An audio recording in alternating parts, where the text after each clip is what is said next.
नमस्कार साथियों, तो कैसे हैं आप लोग? उम्मीद है आप लोग अच्छे होंगे, मस्त होंगे, स्वस्थ होंगे और अच्छे से पढ़ाई कर रहे होंगे। तो आज जो है हम आपके लिए लेके आए हैं हिस्ट्री के चैप्टर 2 का पार्ट 2। इससे पहले हम जो है इसका पार्ट 1 करा चुके हैं, जिसमें आपने पढ़ा था कि मगध साम्राज्य के बारे में और वैदिक सभ्यता के बारे में। और ये जो है वैदिक सभ्यता किन की सभ्यता थी, कैसी सभ्यता थी, और आपके जो 16 महाजनपद थे उनकी राजधानियाँ पढ़ी हैं आपने। तो उम्मीद है कि वो वीडियो आपको अच्छे से समझ में आई होगी। और आज जो है हम उसका जो है पार्ट 2 करने वाले हैं। इसमें जो है हम पढ़ेंगे अशोक के शिलालेखों के बारे में, अशोक के बारे में और उसकी धम्म की नीति के बारे में और आपके मौर्य साम्राज्य के प्रशासन के बारे में। तो आइए बिना देरी के वीडियो को स्टार्ट करते हैं। तो सबसे पहले हम पढ़ने वाले हैं अशोक के शिलालेखों का विवरण, यानी कि अशोक के जो शिलालेख थे वो कैसे-कैसे थे। तो सबसे पहले आता है अशोक के शिलालेखों का विवरण। तो सबसे पहले इसमें आता है कि पहले व दूसरे शिलालेख में पशु बलि की निंदा की गई है। यानी कि अशोक का जो पहला और दूसरा शिलालेख है, शिलालेख कहें या अभिलेख कहें एक ही बात होती है।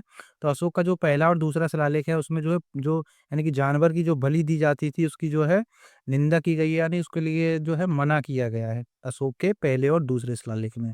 सेकंड पॉइंट आता है कि तीसरे शिलालेख में राजकीय पदाधिकारी को आदेश दिया गया है कि वह 5 वर्ष पश्चात निरीक्षण कार्य करे। यानी कि उनका जो तीसरा शिलालेख था उसमें राज्य का जो पदाधिकारी होता था उसको आदेश दिया गया कि वह जो है 5 वर्ष पश्चात जो है निरीक्षण करे, यानी कि अपना कार्य छोड़े। आगे आता है चतुर्थ शिलालेख के सामान्य व्यवहार संबंधी नियम विवृत हैं। यानी कि जो चौथा शिलालेख है उसमें लिखा गया है कि आपको जो है सभी के साथ अच्छा व्यवहार करना है, यानी कि सामान्य व्यवहार करना है। अब हमारा अगला जो आता है वो है पांचवें शिलालेख में धम्म महापात्रों की नियुक्ति एवं उनके कार्यों का विवरण किया गया है। यानी कि जो उनका पांचवा शिलालेख है उसमें जो है उनकी धम्म की नीति थी, उसके महापात्रों की नियुक्ति एवं उनके कार्यों का विवरण बताया गया है। अगला इसमें आता है छठे शिलालेख में आत्म संयम पर बल दिया गया है। सातवें एवं आठवें शिलालेख में अशोक द्वारा दी गई धम्म यात्रा का विवरण किया गया है। यानी कि इनका जो छठवां शिलालेख था उसमें जो है अपनी आत्मा पर संयम पर जो है बल दिया गया, यानी कि अपने जो अंदर की जो हमारी ज्ञान इंद्रियां होती हैं उन पर जो है संयम रखने के लिए बल दिया गया है। ये उसमें जो है उनके छठे शिलालेख में लिखा गया है। और सातवें और आठवें शिलालेख में जो है अशोक द्वारा जो धम्म की नीति थी उसके यात्रा के बारे में वर्णन किया गया है। अब जो हमारा अगला शिलालेख आता है वो है नवें शिलालेख में वास्तविक उत्पादन एवं वास्तविक कृतियों का विवरण किया गया है। यानी कि अशोक का जो नौवां शिलालेख था उसमें जो है वास्तविक उत्पादन और वास्तविक कीर्तियों का जो है उसमें वर्णन किया गया है। और अब आता है 10वां शिलालेख। तो 10वें शिलालेख में राजा एवं उच्च पदाधिकारियों को सदैव जनहित में लगे रहने को कहा गया है। यानी कि अशोक का जो 10वां शिलालेख था उसमें जो है राजा एवं उनके जो उच्च अधिकारी हुआ करते थे उनको जो है सदैव जनता के हित के लिए कार्य करने के लिए कहा गया है। यानी कि वो जो है जनता हित का कार्य करें। अब आता है 11वें शिलालेख में धम्म विजय की विशेषताओं का वर्णन किया गया है। यानी कि उनका जो 11वां शिलालेख है उसमें बताया गया है कि धम्म की जो इनकी नीति थी उसने जो है किस प्रकार विजय प्राप्त की, यानी कि वो कहाँ तक सफल रहा। अब जो अगला आता है वो है 12वें शिलालेख में धार्मिक सहिष्णुता पर बल दिया गया है। यानी कि उनका जो 12वां शिलालेख है उसमें जो है धार्मिक चीजों पर जो है बल दिया गया है। और 13वें शिलालेख में कलिंग युद्ध एवं अशोक के हृदय परिवर्तन का विवरण किया गया है। यानी कि उनका जो 13वां शिलालेख है उसमें जो है कलिंग युद्ध का विवरण है। यानी कि कलिंग युद्ध जो कि 261 ईसा पूर्व में अशोक ने लड़ा था, जो कि आज के आधुनिक उड़ीसा में है। और यही जो है पहले जो है कलिंग युद्ध के नाम से जाना जाता था। और अशोक का हृदय परिवर्तन भी जो है कलिंग युद्ध के बाद हुआ। यानी कि उन्होंने जब इतना नरसंहार देखा, इतना रक्तपात देखा, तो उसको देखकर जो है इनके उनके हृदय में जो है एक वैराग्य उत्पन्न हुआ और उन्होंने ये ठान लिया कि अब से जो है कोई भी, यानी कि किसी भी व्यक्ति की हत्या नहीं करूँगा और सदैव जो है हमेशा जनहित के लिए कार्य करूँगा। और आगे आता है कि 14वें शिलालेख में जनता को धम्म का जीवन ग्रहण करने का उपाय बताया गया है। यानी कि जो अशोक का 14वां शिलालेख था उसमें जो है जो जनता को जो है उनकी जो है धम्म की जो नीति थी उसके जो है जीवन को ग्रहण करने के लिए उसमें जो है उपाय बताया गया है 14वें शिलालेख में। तो उम्मीद है कि आपको इनके जो है इस 14 जो शिलालेख हैं उनके बारे में अच्छे से समझ में आया होगा, क्योंकि आपसे जो है कई बार क्वेश्चन पूछा जाता है कि अशोक ने जो है कलिंग युद्ध लड़ा था, उनका जो है विवरण किस शिलालेख में है, तो वो जो है 13वें शिलालेख में है। तो उम्मीद है कि आपको ये सारे के सारे अच्छे से समझ में आए होंगे। अब हमारा जो नेक्स्ट पॉइंट आता है, वो आता है अशोक की धम्म की नीति। यानी कि सम्राट अशोक ने जो धम्म की नीति चलाई थी, वो कैसी थी? तो सम्राट अशोक ने कलिंग युद्ध के बाद बौद्ध धर्म को अपनाया और धम्म नामक एक नैतिक और धार्मिक नीति को बढ़ावा दिया, और जो अहिंसा, सत्य और सभी के प्रति दया पर आधारित थी। यानी कि इनकी जो अशोक की नीति थी, अशोक के धम्म की जो नीति थी, जो कि उन्होंने कलिंग युद्ध के बाद अपनाई, यानी कि उन्होंने तभी जो है बौद्ध धर्म को भी अपनाया, और उन्होंने जो है धम्म की नीति को भी चलाया, जिसमें नैतिक और धार्मिक नीति को जो है इसमें बढ़ावा दिया गया, जो कि अहिंसा और सत्य सभी के लिए जो है प्रति जो है दया पर आधारित हुआ करती थी। अब हम जानेंगे कि अशोक के धम्म की नीति जो है, इसके बारे में हम जो है विस्तार से पढ़ने वाले हैं। तो सबसे पहले आता है धम्म की अवधारणा। यानी कि अशोक का धर्म कोई नया धर्म नहीं था, बल्कि सभी धर्मों की अच्छी बातों को मिलाकर बनाया गया एक नैतिक और सामाजिक नियम था। यह अहिंसा, सत्य, दया और सभी के प्रति सम्मान पर आधारित था। यानी कि इनके जो धम्म की नीति थी, ये जो है कोई एक नया धर्म नहीं था, बल्कि जो बाकी धर्म थे, जैसे कि आपके जैन धर्म हुआ, बौद्ध धर्म हुआ, ब्राह्मण धर्म हुए, उन सभी से जो है इसमें अच्छी-अच्छी बातों को मिलाकर जो है ये एक धम्म की नीति बनाई गई थी, जो कि अशोक ने जनता के लिए उन्हें बताया, ताकि लोग जो है अच्छे से अपना जीवन व्यतीत कर सकें। ये नीति जो है अहिंसा, सत्य, दया और सभी के प्रति सम्मान पर आधारित थी। अहिंसा यानी कि अहिंसा ना करना, यानी कि हिंसा ना करना बिल्कुल भी, यानी कि लोगों को ना मारना। हिंसा जो है आपकी कई प्रकार की होती है, और वो जो है आप आगे पढ़ेंगे। और इसमें जो है हमेशा सत्य बोलना, सभी के प्रति दया दया रखना या दान देना, और सभी का जो है अच्छे से सम्मान करना। तो ये जो है उनके धम्म की जो है अवधारणा थी। अब इसी में जो है धम्म के जो है सिद्धांत हैं, यानी कि जो धम्म की नीति थी, इसके कुछ सिद्धांत हैं, जिनमें सबसे पहला आता है अहिंसा। तो अहिंसा क्या होती है कि सभी जीवित प्राणियों के प्रति दया और अहिंसा, यानी कि जो सभी जीवित प्राणी हुआ करते हैं, या उनके प्रति जो है दया दिखाना और उनके साथ हिंसा ना करना। अहिंसा का मतलब होता है कि हिंसा ना करना, यानी कि उन्हें वे किसी भी तरीके से परेशान ना करना। आगे आता है सत्य। तो सत्य बोलना और सत्यनिष्ठ रहना, यानी कि ये भी जो है इनके धम्म की नीति का एक पालन था, यानी कि उन्हें जो है हमेशा सत्य बोलना चाहिए और सत्यनिष्ठा पर जो है चलना चाहिए।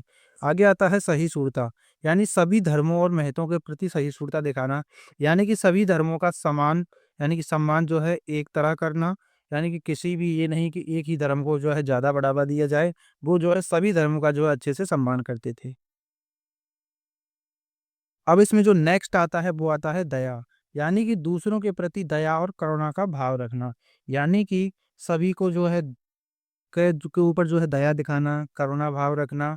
अगला आता है उदारता, तो दूसरे के प्रति उदार और विनम्र व्यवहार रखना, यानी कि जो लोग होते थे उनके लिए जो है कभी भी अगर उन्हें किसी भी चीज़ की ज़रूरत पड़े तो उन्हें देना, और उनके लिए विनम्र व्यवहार रखना। और अगला आता है सद्भाव, यानी कि समाज में शांति और सद्भाव बनाए रखना। तो ये सभी जो है उनके धम्म की नीति में शामिल थे। उम्मीद है कि आपको ये अच्छे से समझ में आए होंगे। अब जो अगला पॉइंट आता है कि धम्म का प्रचार, यानी कि धम्म की नीति के लिए प्रचार उन्होंने कैसे-कैसे किया, कहाँ-कहाँ का पर किया, किन-किन को उनको प्रचार करने के लिए भेजा। तो ये सभी जो है हम पढ़ेंगे इसमें डिटेल में, और यहीं से आपके सारे ज़्यादातर क्वेश्चन पूछे जाते हैं। आपसे अशोक के बारे में क्वेश्चन पूछा जाता है, आपसे मौर्य साम्राज्य के बारे में क्वेश्चन पूछा जाता है, आपसे बौद्ध धर्म के बारे में क्वेश्चन पूछा जाता है, आपसे जैन धर्म के बारे में क्वेश्चन पूछा जाता है, आपसे जो है बौद्ध धर्म की शिक्षाओं के बारे में क्वेश्चन पूछा जाता है, आपसे महात्मा गौतम बुद्ध के बारे में पूछा जाता है, आपसे महावीर स्वामी के बारे में पूछा जाता है। तो ये सभी जो है हम आपको अच्छे से डिटेल में कराएँगे, और आपको जो है अगर आप इस पे जो है लास्ट तक बने रहते हैं, तो आपकी हिस्ट्री जो है 2 महीनों में बिल्कुल ऐसी कंप्लीट हो जाएगी कि आपने ऐसी हिस्ट्री कभी पढ़ी नहीं होगी 12th क्लास में। जो हम इस प्रकार कराएँगे कि बिल्कुल आपके उम्मीद होगी कि आपके 95 प्लस मार्क्स ही आएँगे अगर आप अच्छे से इसको लिखते हैं। इसमें आता है कि अशोक ने धम्म के प्रचार के लिए कई प्रयास किए जिनमें शामिल हैं, सबसे पहले आता है अभिलेख, यानी कि जो उन्होंने जो है अपने धम्म के प्रचार के लिए जो है कई प्रयास किए जिनमें शामिल थे, पहला था अभिलेख। तो धम्म के सिद्धांतों को शिलालेखों पर लिखवाया गया। शिलालेख और अभिलेख एक ही होता है, जो पूरे साम्राज्य में स्थापित किए गए।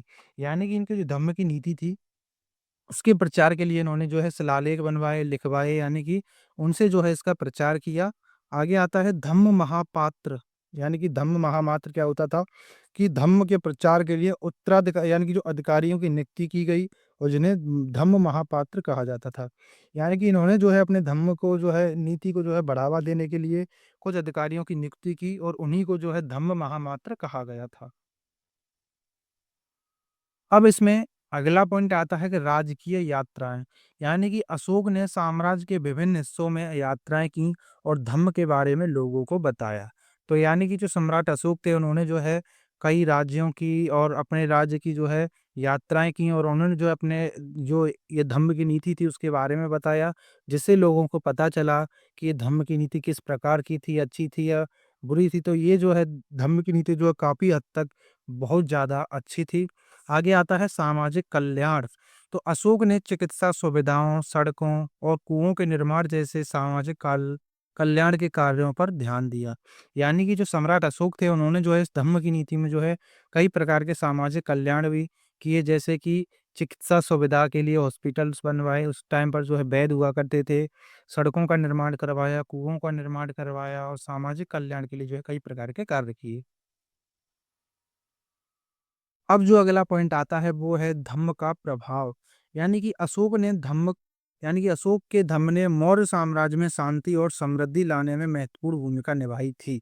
यानी कि जो सम्राट अशोक हैं वो जो है यानी कि वो जो है मौर्य साम्राज्य के तीसरे शासक थे और उनके जो है इस धम्म के कारण जो है उनके मौर्य साम्राज्य में जो है काफी शांति और समृद्धि आई और उससे जो है काफी ज्यादा उनको जो है फायदा भी हुआ। आगे आता है धम्म और बौद्ध धर्म। तो अशोक बौद्ध धर्म का अनुयायी था, लेकिन धम्म सभी धर्मों के लिए खुला था। यानी कि अशोक जो है बौद्ध धर्म का अनुयायी था, यानी कि वो जो है किसी भी व्यक्ति पर या किसी भी धर्म के लोगों पर जो है धम्म की नीति को थोपना नहीं चाहते थे, बल्कि कि उनका कहना ये था कि अगर कोई भी चाहे तो अपनी मर्जी से इसको जो है अपना सकता है, कोई नहीं चाहे तो कोई बात नहीं, हम जो है ये सबके लिए खुला रखेंगे, जो इस नीति को अपनाएगा उसके लिए स्वागत है। अब जो आगे इसमें आता है वो आता है कलिंग युद्ध का प्रभाव। यानी कि सम्राट अशोक पर जो है कलिंग युद्ध का प्रभाव कैसे पड़ा। तो कलिंग युद्ध के बाद अशोक ने युद्ध की बर्बरता से दुखी होकर धम्म को अपनाया और शांति और अहिंसा का मार्ग चुना। यानी कि उन्होंने जब कलिंग युद्ध लड़ा तो उसमें इतना ज्यादा रक्तपात हुआ, यानी कि ये युद्ध इतना भयानक था कि उस टाइम पर जो है लगभग 1 लाख लोग इस युद्ध में मारे गए थे और उन सभी के रक्तपात को देखकर, इतनी हिंसा को देखकर जो है सम्राट अशोक के मन में जो है एक वैराग्य उत्पन्न हुआ, जिसके कारण वो जो है उन्होंने अहिंसा का मार्ग अपनाया, शांति का मार्ग अपनाया और उन्होंने जो है ये कसम खाई कि वो जो है वो कभी भी अपने जीवन में किसी भी जानवर की हत्या नहीं करेंगे, ना ही किसी मनुष्य की हत्या करेंगे। अब आगे आता है कि धम्म की प्रकृति। तो धम्म की जो प्रकृति थी वो कैसी थी? तो कुछ विद्वानों का मानना है कि धम्म अशोक की एक राजनीतिक नीति थी, जबकि कुछ इसे एक धार्मिक सिद्धांत मानते हैं। यानी कि जो धम्म की प्रकृति जो है, कुछ विद्वानों का मानना है कि अशोक की जो धम्म की नीति थी एक राजनीतिक जो है नीति थी, जबकि कुछ जो है विद्वान मानते हैं कि ये जो है एक धार्मिक सिद्धांत था या धार्मिक नीति थी। अब जो हमारा अगला पॉइंट आता है वो आता है अशोक के शिलालेख। यानी कि इसके अशोक के शिलालेख में है कि अशोक के शिलालेख जो है धम्म के बारे में जानकारी का एक महत्वपूर्ण स्रोत थे।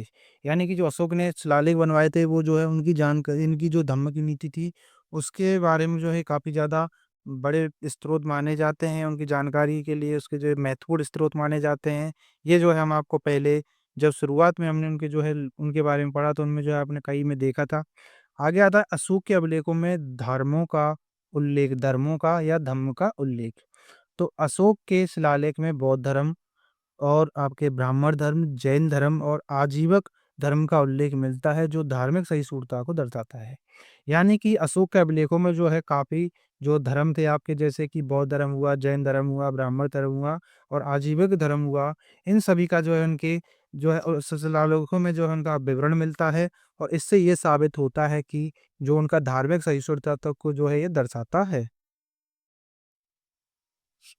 अब जो हमारा इसमें आगे आता है कि अशोक के ज़्यादातर अभिलेख प्राकृत भाषा में उत्कीर्ण किए गए हैं, जबकि पश्चिमोत्तर में मिले अभिलेख अरामाइक और यूनानी भाषा में हैं। प्रकृति के ज़्यादातर अभिलेख जो है यानी कि जो प्राकृति के अभिलेख जो है ब्राह्मी लिपि में उत्कीर्ण किए गए हैं। तो ये प्रकृति नहीं बल्कि प्राकृत है, जो प्राकृत भाषा में जो अभिलेख लिखे गए थे वही जो है ब्राह्मी लिपि में उत्कीर्ण किए गए थे। जबकि पश्चिमोत्तर के जो अभिलेख खरोष्टी लिपि में लिखे गए हैं। अरामाइक और यूनानी लिपियों का प्रयोग अफ़गानिस्तान में मिले अभिलेखों में किया गया था। यानी कि जो अशोक के जो अभिलेख थे वो जो है ज़्यादातर जो किस भाषा में मिले गए थे, तो वो जो है आपकी प्राकृत भाषा में मिले थे। या ये क्वेश्चन जो है आपसे ऑब्जेक्टिव क्वेश्चन में कई बार पूछा गया है कि अशोक के अभिलेख जो है किस भाषा में ज़्यादातर लिखे गए थे, वो जो है प्राकृत भाषा में लिखे गए थे। जबकि जो उनके पश्चिमोत्तर में मिले जो अभिलेख थे वो जो है अरामाइक और यूनानी भाषा में लिखे गए थे। और इनकी जो प्राकृत भाषा में जो लिखे गए अभिलेख थे वो ब्राह्मी लिपि में थे और जो पश्चिमोत्तर में मिले जो अरामाइक और यूनानी भाषा में जो लिखे थे वो जो है खरोष्टी लिपि में लिखे गए थे। अब आगे इसमें आता है कि अशोक ने धम्म के विचारों को प्रसारित करने के लिए सीरिया, मिस्र, ग्रीस और श्रीलंका आदि देशों में दूत भेजे थे। यानी कि जो इनके धम्म की नीति थी उसके विचारों को जो है प्रसारित करने के लिए उन्होंने जो है कई देशों में अपने जो है दूत भेजे, जैसे कि सीरिया में, मिस्र में, ग्रीस में तथा श्रीलंका आदि में। आगे आता है इसमें सम्राट अशोक ने बौद्ध धर्म के प्रचार के लिए अपने पुत्र महेंद्र और पुत्री संघमित्रा को जो है श्रीलंका में भेजा।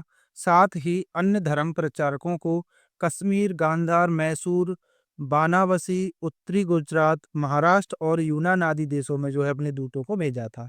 तो सम्राट अशोक ने जो है बौद्ध धर्म के प्रचार के लिए जो है अपनी पुत्री संघमित्रा और पुत्र महेंद्र को जो है श्रीलंका भेजा और साथ ही उनके जो अन्य धर्म प्रचारक थे उनको भी जो है कश्मीर में, किसी को गांधार में, किसी को मैसूर में, किसी को बानावसी में, किसी को उत्तरी गुजरात में और महाराष्ट्र और यूनान आदि देशों में भेजा था। अब आगे आता है मौर्य साम्राज्य का प्रशासन कैसा था। तो मौर्य साम्राज्य के 5 प्रमुख राजनीतिक केंद्र थे, उनकी राजधानी जो है पाटलिपुत्र और जो 4 प्रांतीय केंद्र जो थे उनमें था एक तक्षशिला, उज्जैनी, तोसाली और स्वर्णगिरी आदि शामिल थे। यानी कि इनके जो 5 प्रमुख केंद्र थे उनमें सबसे पहला था पाटलिपुत्र जो कि इनकी राजधानी हुआ करती थी और जो 4 केंद्र थे वो थे तक्षशिला, उज्जैनी, तोसाली और स्वर्णगिरी आदि इसमें जो है इनके 5 प्रमुख केंद्रों में शामिल थे। और इन पांचों राजनीतिक केंद्रों का उल्लेख अशोक के अभिलेखों में किया गया है। इन केंद्रों के चयन में विशेष सावधानी बरती गई थी। तक्षशिला, ये तक्षशिल नहीं बल्कि तक्षशिला और उज्जैनी दोनों लंबी दूरी वाले महत्वपूर्ण व्यापार मार्ग पर स्थित थे। यही जो है इनके प्रशासन की कुछ महत्वपूर्ण बातें हैं और अभी जो हम और आगे जानेंगे। और आगे आता है कि जबकि स्वर्णगिरी कर्नाटक में सोने की खदान के लिए उपयोगी था, मौर्य साम्राज्य के संचालन के लिए भूमि व नदी दोनों मार्गों से आवागमन हुआ करता था। यानी कि जो स्वर्णगिरी था यानी कि जो कर्नाटक में पड़ता है उसमें जो है सोने की खदानें जो है आसानी से मिल जाती थी और मौर्य साम्राज्य के जो संचालन होता था उसमें जो है भूमि व नदी दोनों भागों से उसमें जो है आवागमन बना रहना जरूरी था। आगे आता है मेगास्थनीज ने सैनिक गतिविधियों के संचालन में एक समिति और 6 उप समितियों का उल्लेख किया है। इनमें से एक का काम नौसेना का संचालन करना था, तो दूसरी का जो है काम यातायात और खान-पान का संचालन करना था। यानी कि इनकी जो दूसरी समिति थी, उसका जो काम था वो था खान-पान का संचालन करना।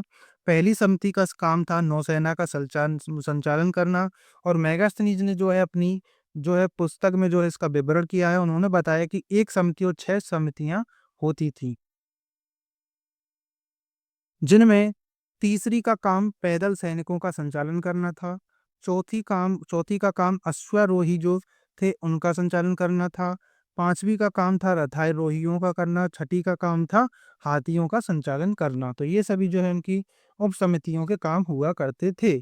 और आगे आता है दूसरी उप समिति जो है उपकरणों को ढोने के लिए, बैलगाड़ियों की व्यवस्था, सैनिकों के लिए भोजन और जानवरों के लिए चारे की व्यवस्था करना तथा सैनिकों की देखभाल के लिए जो है सेवकों और शिल्पकारों की नियुक्ति करने का कार्य किया करती थी।